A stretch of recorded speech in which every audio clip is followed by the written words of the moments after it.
According to tradition, the man who held the Galactic Medal of Honor could do no wrong. In a strange way, Captain Don Mathers was to learn that this was true. Don Mathers snapped to attention, snapped a crisp salute to his superior, said, "Sub-Lieutenant Donald Mathers reporting, sir." The Commodore looked up at him, returned the salute, looked down at the report on the desk. He murmured, "Mathers, one-man scout V-102, Sector A22-K223.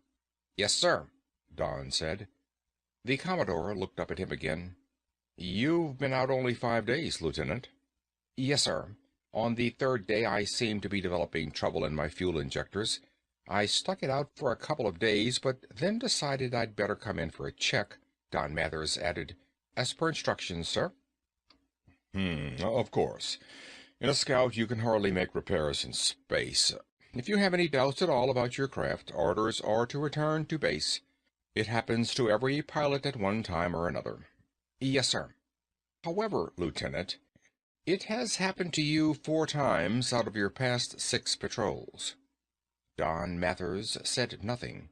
His face remained expressionless. "The mechanics report that they could find nothing wrong with your engines, Lieutenant?" "Sometimes, sir, whatever is wrong fixes itself. Possibly a spot of bad fuel. It finally burns out and you're back on good fuel again. But by that time you're also back at the base." The Commodore said impatiently, "I don't need a lesson in the shortcomings of the one-man scout, Lieutenant.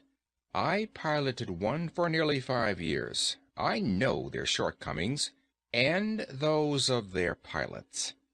"I don't understand, sir." The Commodore looked down at the ball of his thumb.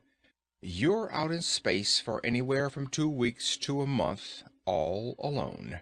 You're looking for Kraden ships, which practically never turn up.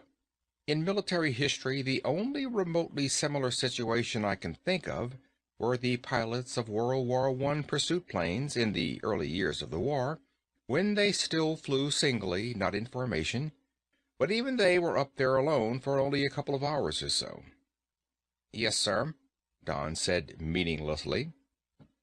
The Commodore said, "We here at Command figure on you fellows getting a touch of space cafard once in a while and, imagining something wrong in the engines and coming in.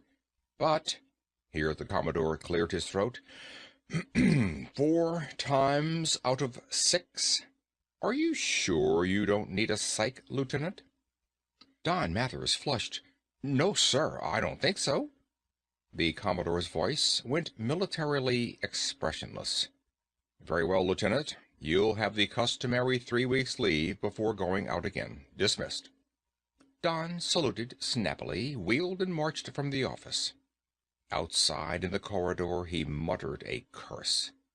What did that chair-borne brass hat know about space, cafard? About the depthless blackness, the wretchedness of freefall, the tides of primitive terror that swept you in the animal realization that you were away from the environment that gave you birth, that you were alone, alone, a million miles from your nearest fellow human. Space cafard in a craft little larger than a good-sized closet. What did the Commodore know about it? Don Mathers had conveniently forgotten the other's claim to 5 years' service in the Scouts.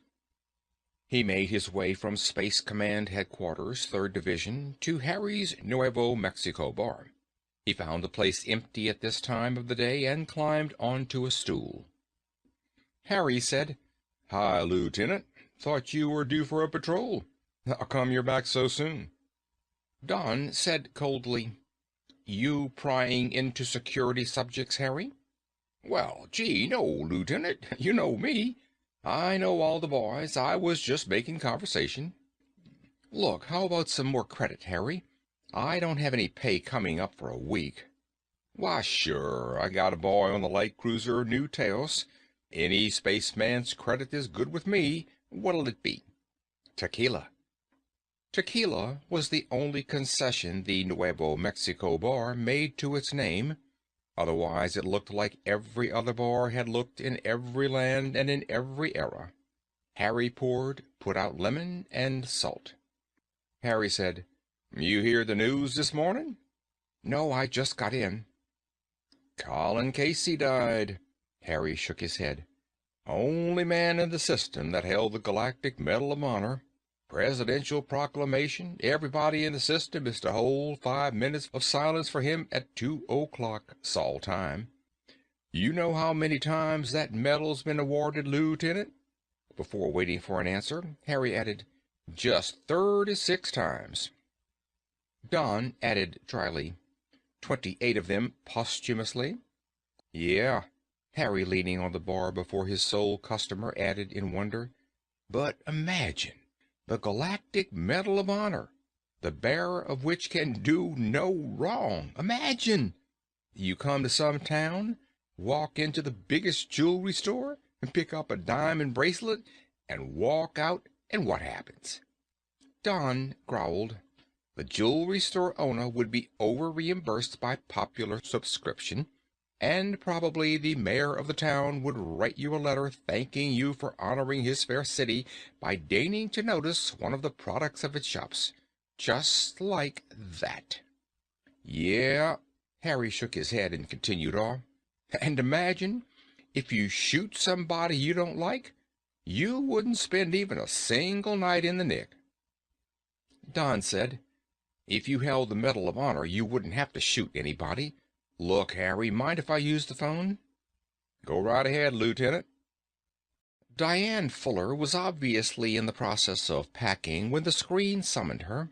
She looked into his face and said, surprised, "Why, Don, I thought you were on patrol." "Yeah, I was. However, something came up." She looked at him, a slight frown on her broad, fine forehead. "Again?" He said impatiently, "Look, I called you to ask for a date.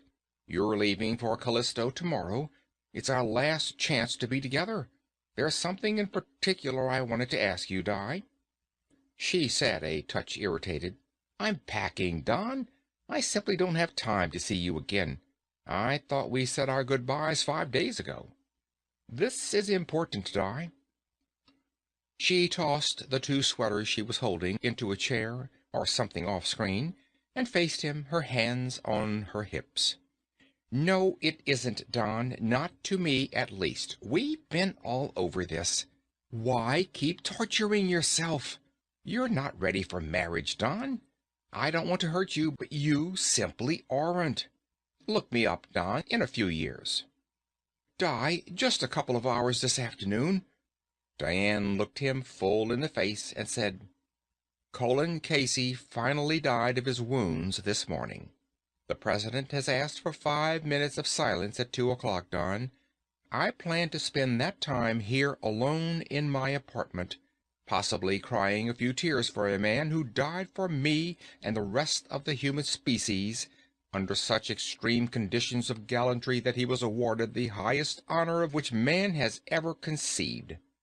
I wouldn't want to spend that 5 minutes while on a date with another member of my race's armed forces who has deserted his post of duty."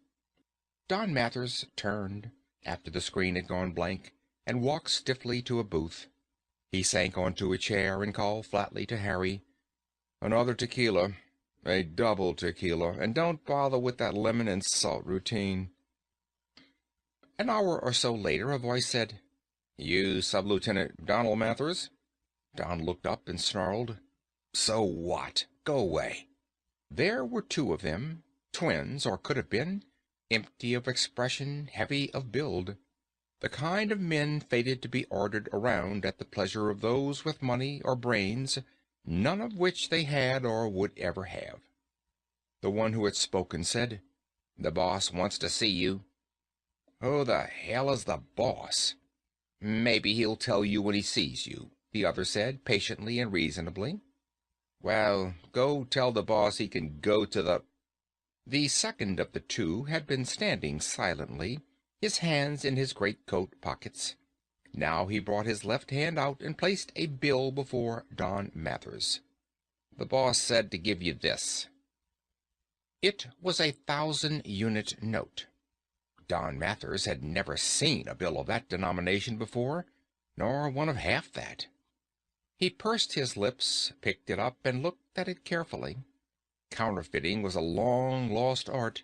It didn't even occur to him that it might be false. "All right," Don said, coming to his feet. "Let's go see the boss. I haven't anything else to do, and his calling card intrigues me." At the curb, one of them summoned a cruising cab with his wrist screen, and the three of them climbed into it. The one who had given Don the large denomination bill dialed the address, and they settled back. "So what does the boss want with me?" Don asked. They didn't bother to answer. The Interplanetary Lines building was evidently their destination. The car whisked them up to the penthouse which topped it, and they landed on the terrace. Seated in beach chairs, an auto bar between them, were two men. They were both in their middle years. The impossibly corpulent one Don Mathers vaguely recognized. From a newscast? From a magazine article? The other could have passed for a video stereotype villain, complete to the built-in sneer. Few men in actuality either look or act or sound like the conventional villain. This was an exception, Don decided. He scowled at them. "I suppose one of you is the boss?" he said. "That's right," the fat one grunted. He looked at Don's two escorts. "Scotty, you and Rogers take off." They got back into the car and left. The vicious-faced one said, "This is Mr. Lawrence Demming. I am his secretary." Demming puffed. "Sit down, Lieutenant. What'll you have to drink? My secretary's name is Rostov, Max Rostov. Now we all know each other's names. That is, assuming you're Sub-Lieutenant Donald Mathers." Don said, "Tequila." Max Rostov dialed a drink for him, and, without being asked, another cordial for his employer. Don placed Demming now. Lawrence Demming, billionaire. Robber baron he might have been branded in an earlier age. Transportation baron of the solar system. Had he been a pig, he would have been butchered long ago. He was going unhealthily to Greece. Rostov said, "You have identification?" Don Mathers fingered through his wallet, brought forth his ID card. Rostov handed him his tequila, took the card, and examined it carefully, front and back. Demming huffed and said, "Your color insignia tells me you pilot a scout. What sector do you patrol, Lieutenant?" Don sipped at the fiery Mexican drink, looked at the fat man over the glass. "That's military information, Mr. Demming." Demming made a move with his plump lips. "Did Scotty give you a 1,000-unit note?" He didn't wait for an answer. "You took it. Either give it back or tell me what sector you patrol, Lieutenant." Don Mathers was aware of the fact that a man of Demming's position wouldn't have to go to overmuch effort to acquire such information. Anyway, it wasn't of particular importance. He shrugged and said, "A22, K223. I fly the V-102. Max Rostov handed back the ID card to Don and picked up a solar system sector chart from the short-legged table that sat between the two of them and checked it. He said, "Your information was correct, Mr. Demming. He's the man." Demming shifted his great bulk in his beach chair, sipped some of his cordial, and said, "Very well. How would you like to hold the Galactic Medal of Honor, Lieutenant?" Don Mathers laughed. "How would you?" he said. Demming scowled. "I'm not jesting, Lieutenant Mathers. I never jest. Obviously, I am not of the military. It would be quite impossible for me to gain such an award. But you are the pilot of a scout. And I've got just about as much chance of winning the Medal of Honor as I have of giving birth to triplets."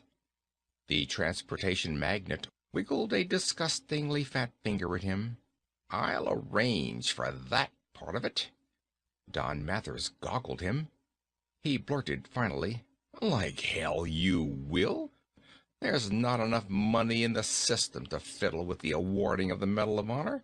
There comes a point, Deming, when even your dough can't carry the load. Deming settled back in his chair, closed his eyes, and grunted. Tell him. Max Rostov took up the ball. A few days ago, Mr. Deming and I flew in from Io on one of the Interplanetary Line's freighters. As you probably know, they are completely automated. We were alone in the craft.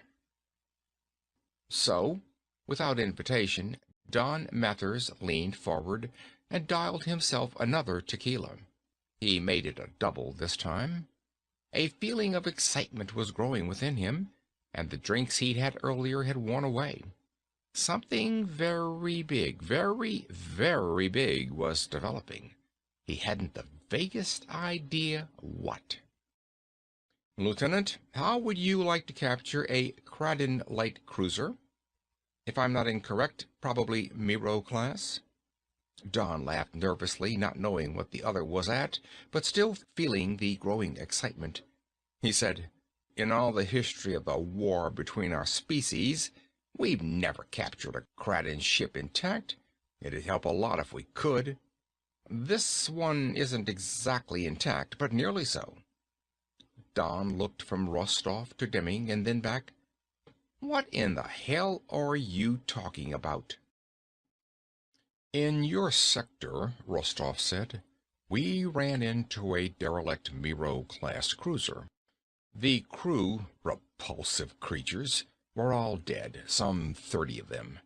Mr. Deming and I assumed that the craft had been hit during one of the actions between our fleet and theirs, and that somehow both sides had failed to recover the wreckage. At any rate, today it is floating, abandoned of all life, in your sector, Rostov added softly. One has to approach quite close before any signs of battle are evident. The ship looks intact. Deming opened his eyes again and said, and you're going to capture it. Don Mathers bolted his tequila, licked a final drop from the edge of his lip. And why should that rate the most difficult decoration to achieve that we've ever instituted? Because, Rostov told him, his tone grating mockery, you're going to radio in reporting a Miro-class Kraden cruiser. We assume your superiors will order you to stand off, that help is coming. Your tiny scout isn't large enough to do anything more than to keep the enemy under observation until a squadron arrives. But you will radio back that they are escaping, and that you plan to attack. When your reinforcements arrive, Lieutenant, you will have conquered the Kraden single-handed against odds of, what would you say, 50 to 1? Don Mather's mouth was dry, his palms moist. He said, a one-man scout against a Miro-class cruiser? At least 50 to 1, Mr. Rostov, at least. Deming grunted. There would be little doubt of you getting the Galactic Medal of Honor, Lieutenant. Especially since Colin Casey is dead and there isn't a living bearer of the award. Max, another drink for the lieutenant. Don said, look, why? I think you might be right about getting the award, but why? And why me? And what's your percentage? Deming muttered, now we get to the point. He settled back in his chair again and closed his eyes while his secretary took over. Max Rostov leaned forward, his wolfish face very serious. Lieutenant, the exploitation of the Jupiter satellites is in its earliest stages. There is every reason to believe that the new sources of radioactives on Callisto alone may mean the needed power edge that can give us the victory over the Kradens. Whether or not that is so, someone is going to make literally billions out of this new frontier. I still don't see... Lieutenant Mathers, Rostov said patiently, The bearer of the Galactic Medal of Honor is above law. He carries with him an unalienable prestige of such magnitude that, well, let me use an example. Suppose a bearer of the Medal of Honor formed a stock corporation to exploit the pitch blende of Callisto. How difficult would it be for him to dispose of the stock? Deming grunted. And suppose there were a few, crossed wires in the manipulation of the corporation's business? He sighed deeply. Believe me, Lieutenant Mathers, there are an incredible number of laws which have accumulated down through the centuries to hamper the businessman. It is a continual fight to be able to carry on it all. The ability to do no legal wrong would be priceless in the development of a new frontier. He sighed again, so deeply as to make his bulk quiver. Priceless. Rostov laid it on the line, his face a leer. We are offering you a three-way partnership, Mathers. You, with your Medal of Honor, are our front man. Mr. Deming supplies the initial capital to get underway, and he twisted his mouth with evil self-satisfaction. I was present when the Kraden ship was discovered, and so I'll have to be cut in. I'll supply the brains. Deming grunted his disgust, but added nothing. Don Mathers said slowly, looking down at the empty glass he was twirling in his fingers, Look, we're up to our necks in a war to the death with the Kradens. In the long run, it's either us or them. At a time like this, you're suggesting that we fake an action that will eventually enable us to milk the new satellites to the tune of billions? Deming grunted meaninglessly. Don said, The theory is that all men, all of us, ought to have our shoulders to the wheel. This project sounds to me like throwing rocks under it. Deming closed his eyes. Rostov said, Lieutenant, it's a dog-eat-dog society. If we eventually lick the Kradens, one of the very reasons will be because we're a dog-eat-dog society. Every man for himself and the devil take the hindmost. Our apologists dream up some beautiful gobbledygook phrases for it, such as free enterprise, but actually, it's dog-eat-dog. Surprisingly enough, it works, or at least has so far. Right now, the human race needs the radioactives of the Jupiter satellites. In acquiring them, somebody is going to make a tremendous amount of money. Why shouldn't it be us? Why not, if you or we can do it honestly? Deming's grunt was nearer a snort this time. Rostov said sourly, Don't be naive, Lieutenant. Whoever does it is going to need little integrity. You don't win in a sharper's card game by playing your cards honestly. The biggest sharper wins. We've just found a joker somebody dropped on the floor. If we don't use it, we're suckers. Deming opened his pig eyes and said, All this is on the academic side. We checked your background thoroughly before approaching you, Mathers. We know your record, even before you entered the space service. Just between the three of us, wouldn't you like out? There are a full billion men and women in our armed forces. You can be spared. Let's say you've already done your share. Can't you see the potentialities in spending the rest of your life with the Galactic Medal of Honor in your pocket? It was there all right, drifting slowly. Had he done a more thorough job of his patrol last time, he should have stumbled upon it himself. If he had, there was no doubt that he would have at first reported it as an active enemy cruiser. Deming and Rostov had been right. The Kraden ship looked untouched by battle. That is, if you approached it from the starboard and slightly abaft the beam, From that angle in particular, it looked untouched. It had taken several circlings of the craft to come to that conclusion. Don Mathers was playing it very safe. This thing wasn't quite so simple as the others had thought. He wanted no slip-ups. His hand went to a food compartment and emerged with a space thermos which should have contained fruit juice, but didn't. He took a long pull at it. Finally, he dropped back into the position he'd decided upon and flicked the switch on his screen. A base lieutenant's face illuminated it. He yawned and looked questioningly at Don Mathers. Don said, allowing a touch of excitement in his voice, "Mathers, Scout V-102, Sector 822-K223. Yeah, the other began, still yawning. "I've spotted a Kraden cruiser, Miro class, I think." The lieutenant flashed into movement. He slapped a button before him. The screen blinked to be lit immediately again. A gray-haired fleet admiral looked up from papers on his desk. "Yes?"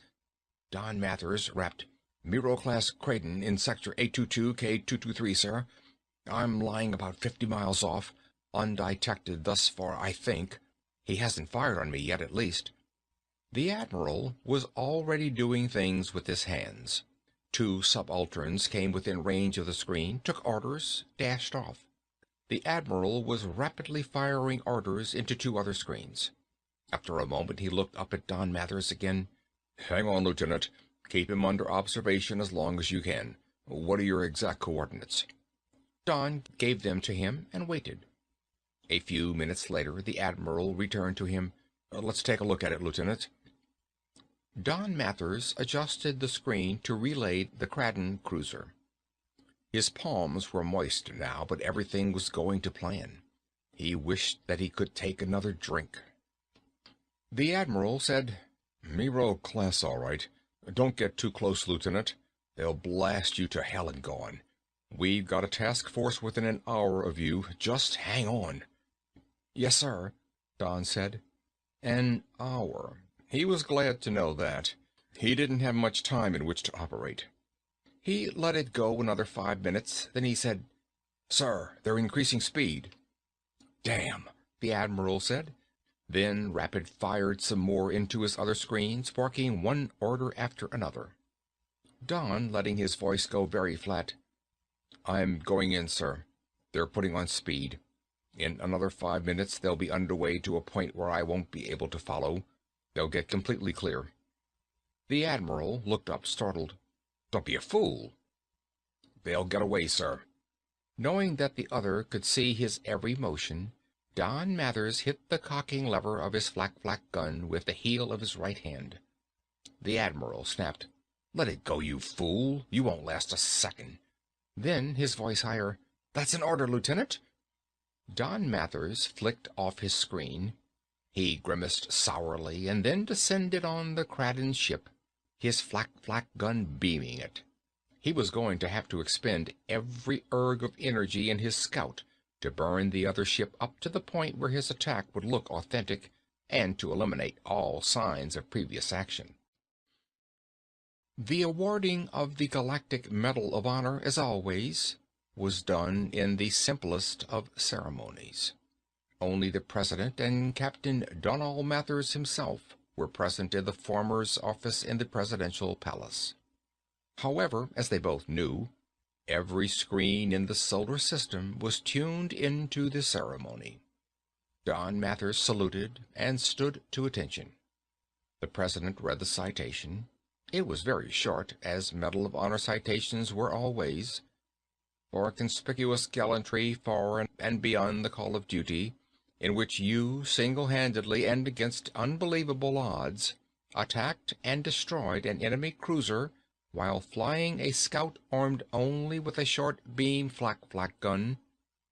He pinned a small bit of ribbon and metal to Don Mathers' tunic. It was an inconspicuous, inordinately ordinary medal, the Galactic Medal of Honor. Don said hoarsely, "Thank you, sir." The President shook hands with him and said, "I am President of the United Solar System, Captain Mathers, supposedly the highest rank to which a man can attain. he added simply. I wish I were you.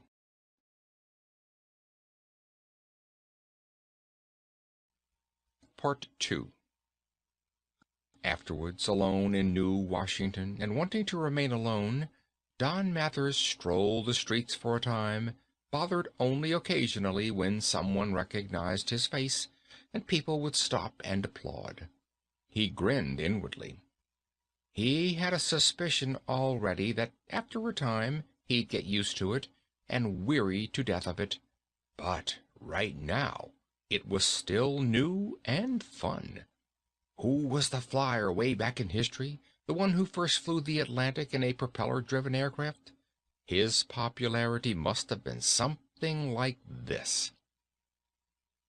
He went into O'Donnell's at lunchtime, and as he entered, the orchestra broke off the popular tune they were playing and struck up the interplanetary anthem.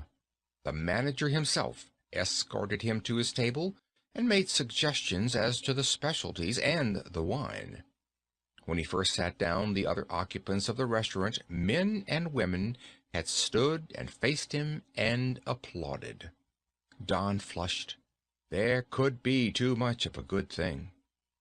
After the meal, a fantastic production, Don finished his cigar and asked the head waiter for his bill, reaching for his wallet. The other smiled. Captain, I am afraid your money is of no value in O'Donnell's. Not for just this luncheon, but whenever you honor us. The head waiter paused and added, In fact, Captain, I doubt if there is a restaurant in the solar system where your money holds value, or that there will ever be. Don Mathers was taken aback. He was only beginning to realize the ramifications of his holding his Galactic Medal of Honor. At Space Command Headquarters, 3rd Division, Don came to attention before the Commodore's desk and tossed the other a salute. The Commodore returned it snappily and leaned back in his chair. Take a seat, Captain. Nice to see you again, he added pleasantly. Where in the world have you been? Don Mathers slumped into a chair, said wearily, On a bust. The bust to end all busts. The Commodore chuckled. Don't blame you, he said. It was quite a bust, Don said. Well, the Commodore chuckled again. I don't suppose we can throw you in the guardhouse for being a WOL, not in view of your recent decoration. There was nothing to say to that. By the way, the Commodore said, I haven't had the opportunity to congratulate you on your Cradin. That was quite a feat, Captain. Thank you, sir, Don said modestly. Rather foolish of me, I suppose. Very much so.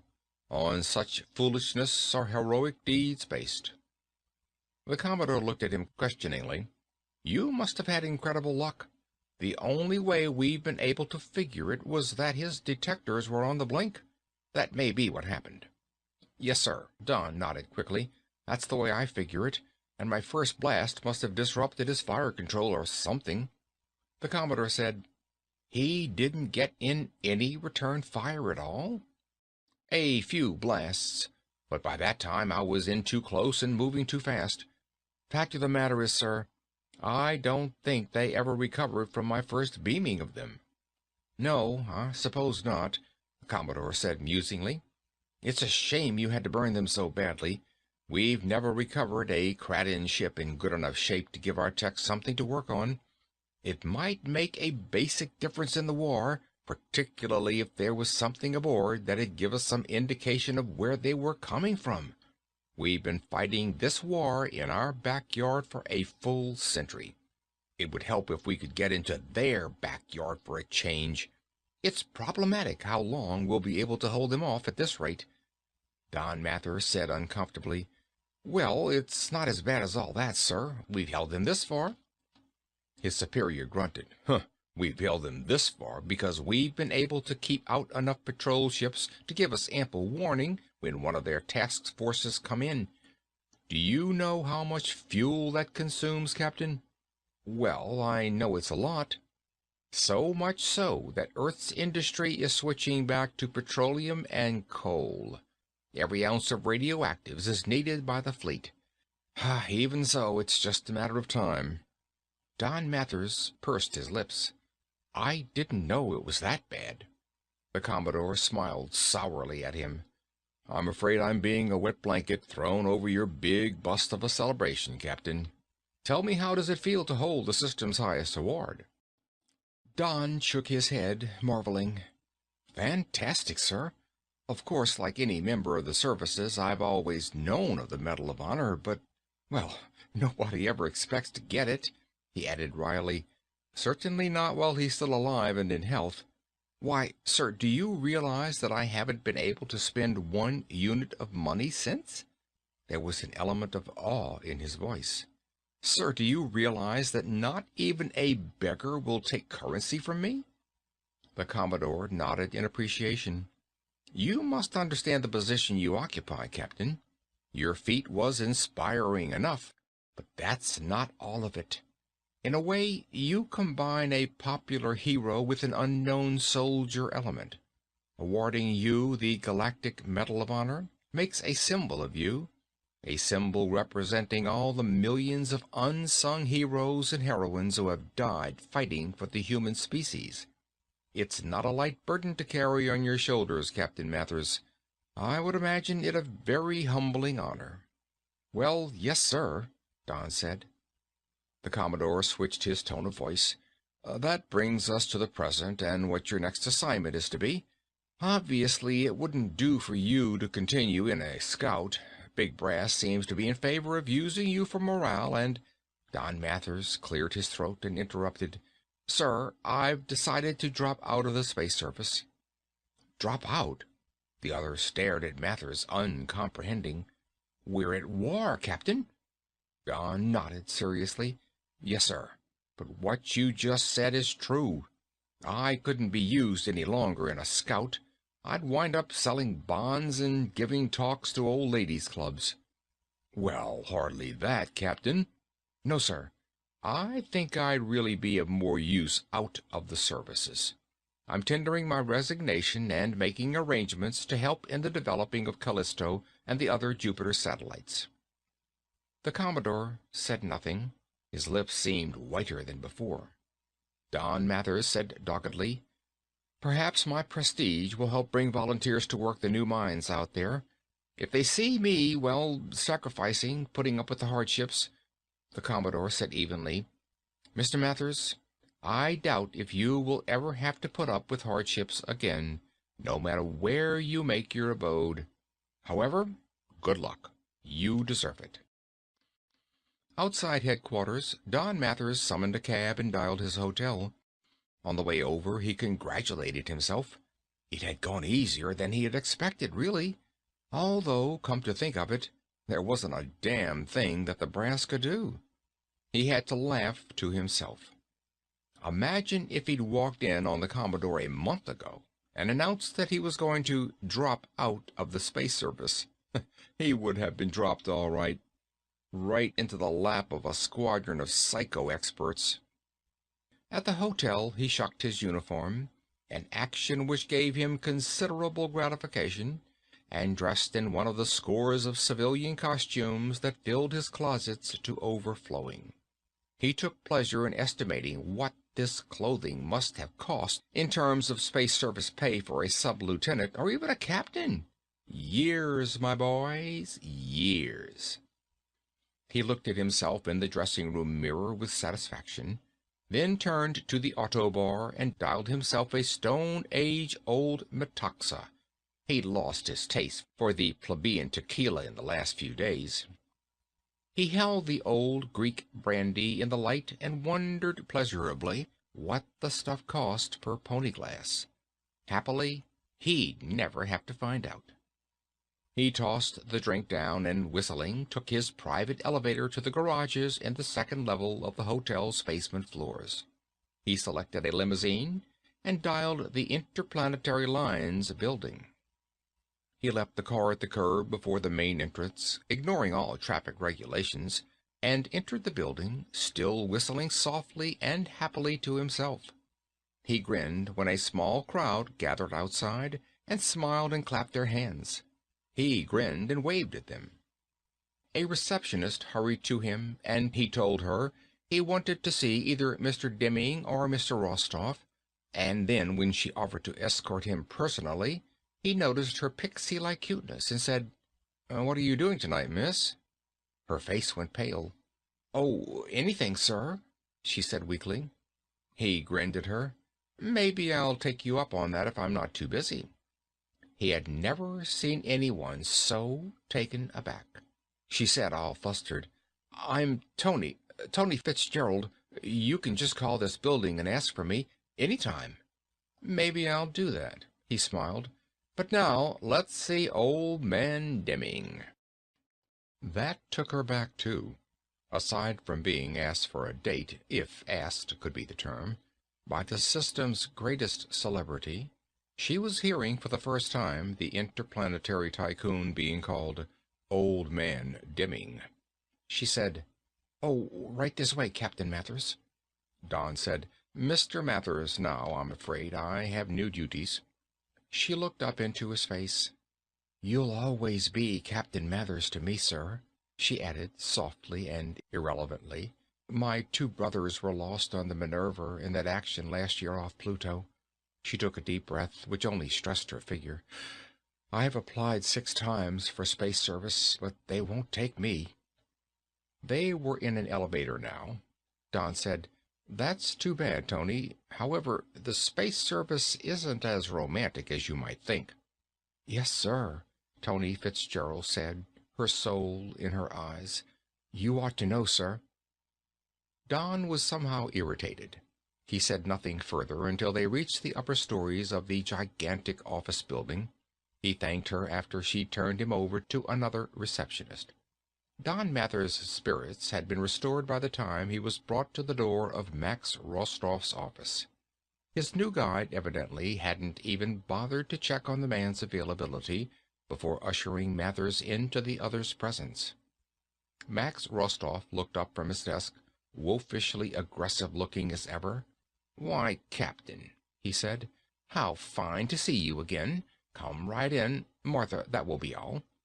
Martha gave the interplanetary hero one more long look, and then turned and left. As soon as the door closed behind her, Max Rostov turned and snarled, "Where have you been, you rummy?" He couldn't have shocked Don Mathers more if he'd suddenly sprouted a unicorn's horn. "We've been looking for you for a week," Rostov snapped. "Out of one bar into another, our men couldn't catch up with you. Damn it, don't you realize we've got to get going? We've got a dozen documents for you to sign. We've got to get this thing underway before somebody else does." Don blurted, "You can't talk to me that way." It was the other's turn to stare. Max Rostov said, low and dangerously, "No? Why can't I?" Don glared at him. Max Rostov said, "Let's get this straight, Mathers. To everybody else but Demming and me, you might be the biggest hero in the solar system. But you know what you are to us?" Don felt his indignation seeping from him. "To us," Max Rostov said flatly, "you're just another demi-buttocked incompetent on the make." He added definitely, "And make no mistake, Mathers, you'll continue to have a good thing out of this only as long as we can use you." A voice from behind them said, "Let me add to that. Period. End of paragraph." It was Lawrence Demming, who'd just entered from an inner office. He said, even his voice seemed flat, "And now that's settled, I'm going to call in some lawyers. While they're around, we conduct ourselves as though we're 3 equal partners. On paper, we will be." "Wait a minute now," Don blurted. "What do you think you're pulling? The agreement was we split this whole thing 3 ways." Demming's jowls wobbled as he nodded. "That's right. And your share of the loot is your Galactic Medal of Honor. That and the dubious privilege of having the whole thing in your name. You'll keep your medal and we'll keep our share," he growled heavily. "You don't think you're getting the short end of the stick, do you?" Max Rostov said, Let's knock this off and get the law boys in. We've got enough paperwork to keep us busy the rest of the week." He sat down again at his desk and looked up at Don. "Then we'll all be taking off for Callisto to get things underway. With any luck, in 6 months we'll have every ounce of pitchblende left in the system sewed up." There was a crowd awaiting his ship at the Callisto spaceport. A crowd modest by Earth standards, but representing a large percentage of the small population of Jupiter's moon. On the way out, a staff of the system's best speechwriters and 2 top professional actors had been working with him.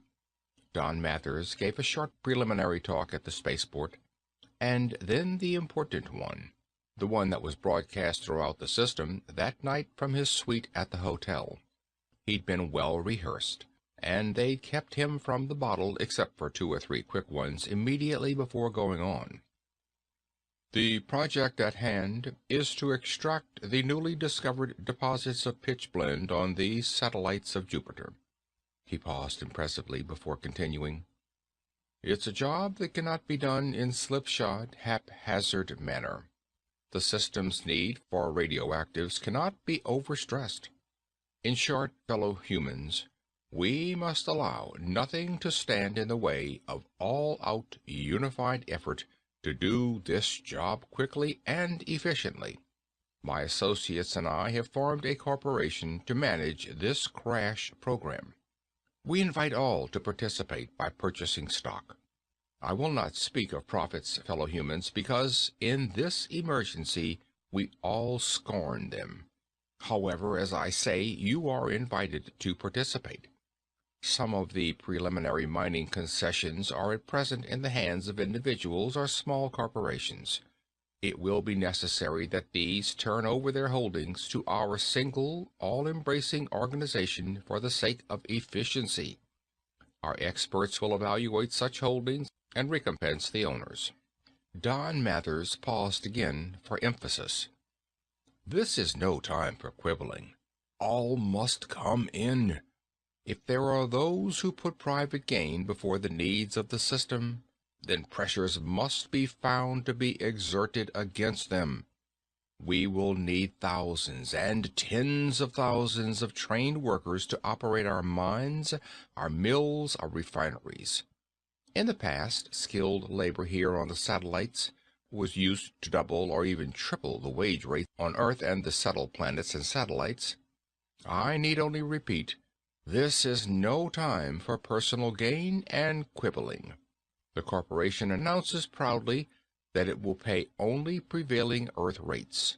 We will not insult our employees by bribing them to patriotism through higher wages." There was more along the same lines. It was all taken very well, indeed, with enthusiasm. On the 3rd day, at an office conference, Don waited for an opening to say, "Look, somewhere here on Callisto is a young woman named Diane Fuller. After we get me established in an office, I'd like her to be my secretary." Deming looked up from some reports he was scanning. He grunted to Max Rostov, "Tell him," and went back to the papers. Max Rostov settled back into his chair. He said to the 2 bodyguards stationed at the door, "Scotty, Rogers, go and make the arrangements to bring that damn prospector into line." When they were gone, Rostov turned back to Don Mathers. "You don't need an office, Mathers. All you need is to go back to your bottles. Just don't belt it so hard that you can't sign papers every time we need a signature." Don flushed angrily. "Look, don't push me, you 2. You need me. Plenty. In fact, from what I can see, this corporation needs me more than it does you." He looked scornfully at Deming. "Originally, the idea was that you put up the money." "What money? We have 51% of the stock in my name, but all the credit units needed are coming from sales of stock." He turned to Rostov. "You were supposed to put up the brains." "What brains? We've hired the best mining engineers, the best technicians to do their end, the best corporation executives to handle that end. You're not needed." Deming grunted amusement at the short speech, but didn't bother to look up from his perusal. Max Rostov's face had grown wolfishly thin in his anger. "Look, Bottle Baby," he sneered. "You're the only one that's vulnerable in this setup. There's not a single thing that Deming and I can be held to account for. You have no beefs coming for that matter. You're getting everything you ever wanted. You've got the best suite in the best hotel on Callisto. You eat the best food the solar system provides. And most important of all to a rummy, you drink the best booze and as much of it as you want. What's more, unless either Deming or I go to the bother, you'll never be exposed. You'll live your life out being the biggest hero in the system." It was Don Mather's turn to sneer. "What do you mean I'm the only one vulnerable? There's no evidence against me, Rostov, and you know it. Who'd listen to you if you sounded off? I burned that Kraden cruiser until there wasn't a sign to be found that would indicate it wasn't in operational condition when I first spotted it." Deming grunted his amusement again. Max Rostov laughed sourly. "Don't be an ass, Mathers. We took a series of photos of that derelict when we stumbled on it. Not only can we prove you didn't knock it out, we can prove that it was in good shape before you worked it over. I imagine the fleet technician would have loved to have seen the inner workings of that Kraden cruiser before you loused it up." Deming chuckled flatly. "I wonder what kind of a court-martial they give a hero who turns out to be a saboteur." He ran into her finally after he'd been on Callisto for nearly 8 months. Actually, he didn't remember the circumstances of their meeting. He was in an alcoholic daze, and the fog rolled out, and there she was across the table from him. Don shook his head and looked about the room. They were in some sort of night spot. He didn't recognize it.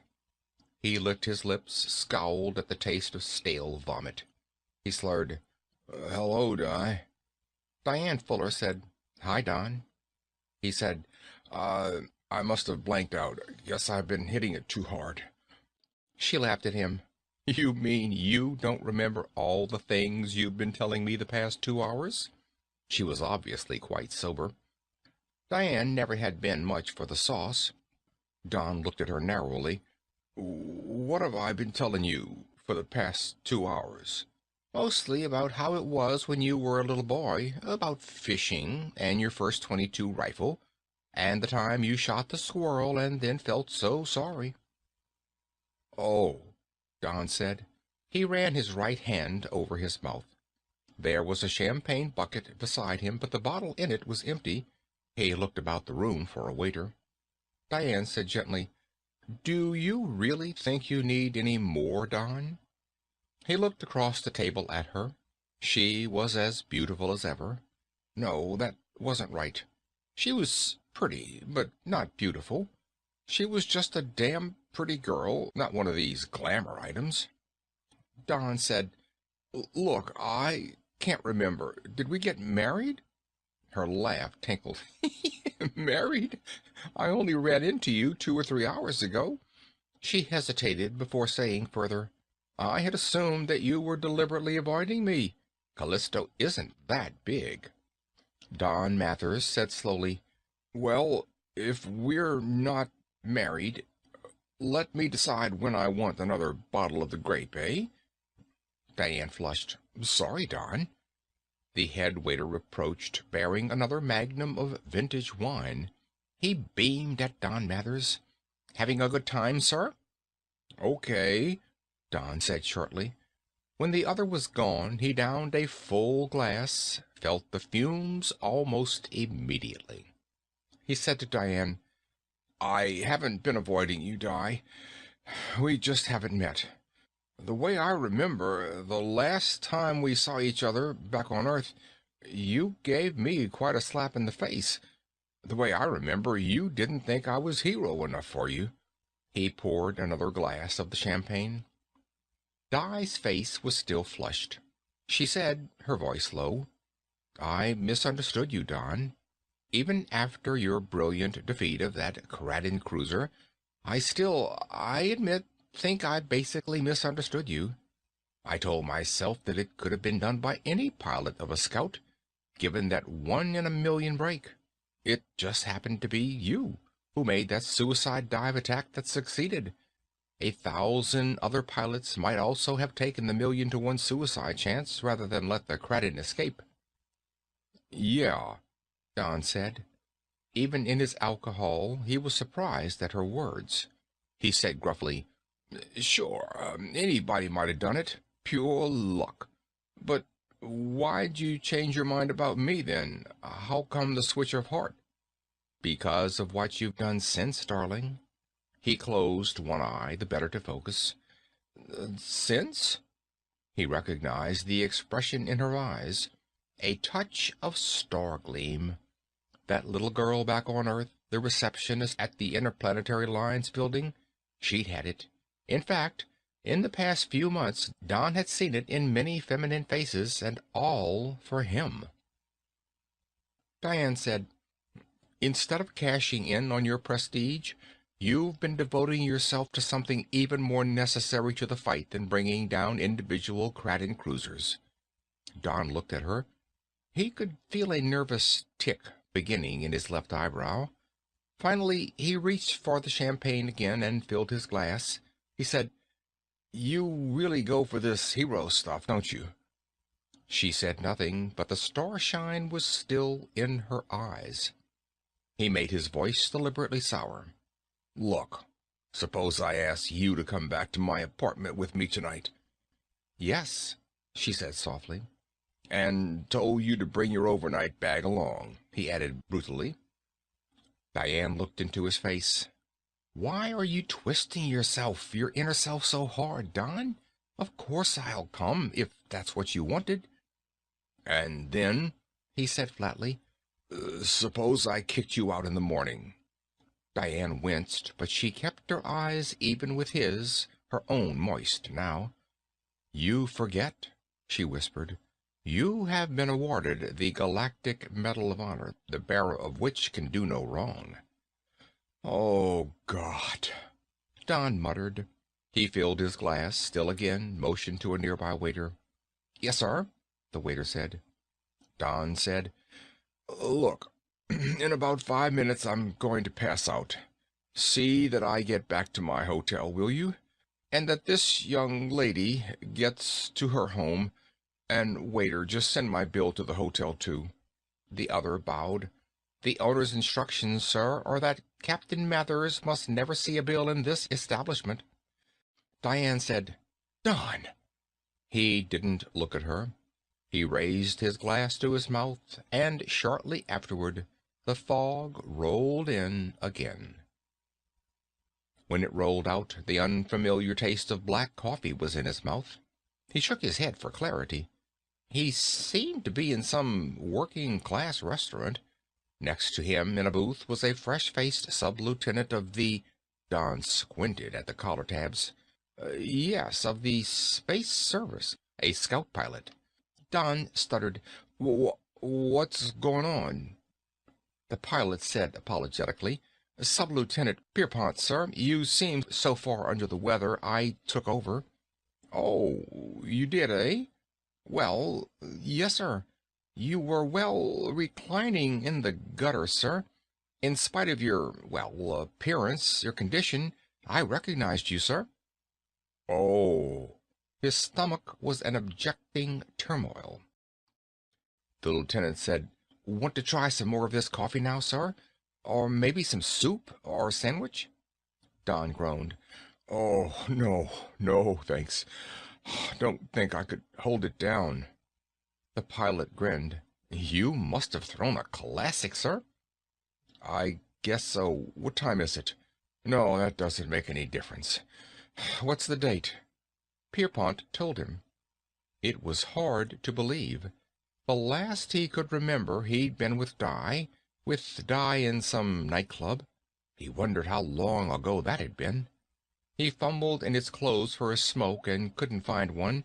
He didn't want it anyway. He growled at the lieutenant. Well, how go the one-man scouts? Pierpont grinned at him. Glad to be out of them, sir? Usually. Pierpont looked at him strangely. I don't blame you, I suppose, but it isn't as bad these days as it used to be while you were still in the space service, sir. Don grunted. How come? 2 weeks to a month all by yourself, watching the symptoms of space cafard progress. Then 3 weeks of leave to get drunk in. Then another stretch in space. The pilot snorted depreciation. That's the way it used to be. He fingered the spoon of his coffee cup. That's the way it still should be, of course, but it isn't. They're spreading the duty around now, and I spend less than 1 week out of 4 on patrol. Don hadn't been listening too closely, but now he looked up. What do you mean? Pierpont said, I mean, sir, I suppose this isn't bridging security, seeing who you are, but fuel stocks are so low that we can't maintain full patrols any more. There was a cold emptiness in Don Mather's stomach. He said, Look, I'm still woozy. Say that again, Lieutenant. The lieutenant told him again. Don Mathers rubbed the back of his hand over his mouth and tried to think. He said, finally, Look, Lieutenant, first, let's get another cup of coffee into me and maybe that sandwich you were talking about. Then would you help me to get back to my hotel? By the 4th day, his hands weren't trembling any longer. He ate a good breakfast, dressed carefully, then took a hotel limousine down to the offices of the Mathers, Deming, and Rostov Corporation. At the entrance to the inner sanctum, the heavy-set Scotty looked up at his approach. He said, The boss has been looking for you, Mr. Mathers, but right now you ain't got no appointment, have you? Him and Mr. Rostov is having a big conference. He says to keep everybody out. That doesn't apply to me, Scotty, Don snapped. Get out of my way. Scotty stood up reluctantly, but barred the way. He said it applied to everybody, Mr. Mathers. Don put his full weight into a blow that started at his waist, dug deep into the other's middle. Scott doubled forward, his eyes bugging. Don Mathers gripped his hands together into a double fist and brought them upward in a vicious uppercut. Scotty fell forward and to the floor. Don stood above him momentarily, watchful for movement which didn't develop. The hefty bodyguard must have been doing some easy living himself. He wasn't as tough as he looked. Don knelt and fished from under the other's left arm a vicious-looking, short-barreled scrambler. He tucked it under his own jacket into his belt, then turned, opened the door, and entered the supposedly barred office. Deming and Rostov looked up from their work across a double desk. Both scowled. Rostov opened his mouth to say something, and Don Mathers rapped, Shut up. Rostov blinked at him. Deming leaned back in his swivel chair. You're sober for a change, he wheezed almost accusingly. Don Mathers pulled up a stenographer's chair and straddled it, leaning his arms on the back. He said coldly, Comes a point when even the lowest worm turns. I've been checking on a few things. Deming grunted amusement. Don said, Space patrols have been cut far below the danger point. Rostov snorted. Is that supposed to interest us? That's the problem of the military and the government. Oh, it interests us all right, Don growled. Currently, Mathers, Deming, and Rostov control probably 3/4 of the system's radioactives. Deming said in greasy satisfaction, More like 4/5. Why? Don said bluntly. Why are we doing what we're doing? They both scowled, but another element was present in their expressions, too. They thought the question unintelligent. Deming closed his eyes in his porcine manner and grunted, Tell him. Rostov said, Look, Mathers, don't be stupid. Remember when we told you during that first interview that we wanted your name in the corporation, among other reasons, Because we could use a man who was above law? That a maze of ridiculously binding ordinances have been laid on business down through the centuries? I remember, Don said bitterly. Well, it goes both ways. Government today is also bound very strongly, and even in great emergency, not to interfere in business. These complicated laws balance each other, as you might say. Our whole legal system is based upon them. Right now, we've got government right where we want it. This is free enterprise, Mathers, at its pinnacle. Did you ever hear of Jim Fisk and his attempt to corner gold in 1869, the so-called Black Friday affair? Well, Jim Fisk was a peanut peddler compared to us. What's this got to do with the fleet having insufficient fuel to... Don Mathers stopped as comprehension hit him. You're holding our radioactives off the market, pressuring the government for a price rise which it can't afford. Deming opened his eyes and said flatly, For triple the price, Mathers, but before we're through, we'll corner half the wealth of the system. Don said, But the species is at war. Rostov sneered. You seem to be getting noble rather late in the game, Mathers.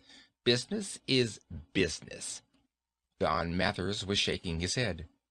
We immediately began selling our radioactives at cost of production. I might remind you, gentlemen, that although we're supposedly a three-way partnership, actually, everything's in my name. You thought you had me under your thumb so securely that it was safe, and you probably didn't trust each other. Well, I'm blowing the whistle. Surprisingly fast for such a fat man, Lawrence Deming's hand flitted into a desk drawer to emerge with a twin of the scrambler tucked in Don's belt. Don Mathers grinned at him, even as he pushed his jacket back to reveal the butt of his own weapon. He made no attempt to draw it, however. He said softly, Shoot me, Deming, and you've killed the most popular man in the solar system. You'd never escape the gas chamber, no matter how much money you have. On the other hand, if I shoot you... He put a hand into his pocket, and it emerged with a small, inordinately ordinary bit of ribbon and metal. He displayed it on his palm. The fat man's face whitened at the ramifications, and his hand relaxed to let the gun drop to the desk. Listen, Don, he broke out. We've been unrealistic with you. We'll reverse ourselves and split, honestly, split three ways. Don Mathers laughed at him. Trying to bribe me with money, Deming? Why don't you realize that I'm the only man in existence who has no need for money, who can't spend money? That my fellow men, whom I've done such a good job of betraying, have honored me to a point where money is meaningless? Rostov snatched up the fallen gun, snarling, I'm calling your bluff, you gutless rummy. Don Mathers said, Okay, Rostov. There's just two other things I want to say first. One, I don't care if I die or not. Two, you're only 20 feet or so away, but you know what? I think you're probably a lousy shot. I don't think you've had much practice. I think I can get my scrambler out and cut you down before you can finish me. He grinned thinly. Wanna try? Max Rostov snarled a curse and his finger whitened on the trigger. Don Mathers fell sideways, his hand streaking for his weapon. Without thought there came back to him the long hours of training in hand weapons, in judo, in hand-to-hand combat. He went into action with cool confidence. At the spaceport, he took a cab to the presidential palace. It was an auto cab, of course, and at the palace gates he found he had no money on him. He snorted wearily. It was the first time in almost a year that he had to pay for anything. 4 sentries were standing at attention. He said, Do one of you boys have some coins to feed into this slot? I'm fresh out. A sergeant grinned, approached, and did the necessary. Don Mathers said wearily, I don't know how you go about this. I don't have an appointment, but I want to see the president. We can turn you over to one of the assistant secretaries, Captain Mathers, the sergeant said. We can't go any further than that. While we're waiting, what's the chance of getting your autograph, sir? I got a kid. It wasn't nearly as complicated as he'd thought it was going to be. In half an hour, he was seated in the office where he'd received his decoration only. How long ago was it? Really less than a year? He told the story briefly, making no effort to spare himself. At the end, he stood up long enough to put a paper in front of the other, then sat down again. I'm turning the whole corporation over to the government. The president said, Wait a minute. My administration does not advocate state ownership of industry. I know. When the state controls industry, you only put the whole mess off one step. The question then becomes, who controls the state? However, I'm not arguing political economy with you, sir. You didn't let me finish. I was going to say, I'm turning it over to the government to untangle, even while making use of the inventories of radioactives. There's going to be a lot of untangling to do, reimbursing the prospectors and small operators who were blackjacked out of their holdings by our super corporation, reimbursing of the miners and the other laborers who were talked into accepting low pay in the name of patriotism. Don Mathers cut it short. Oh, it's quite a mess. Yes, the president said. And you say Max Rostov is dead?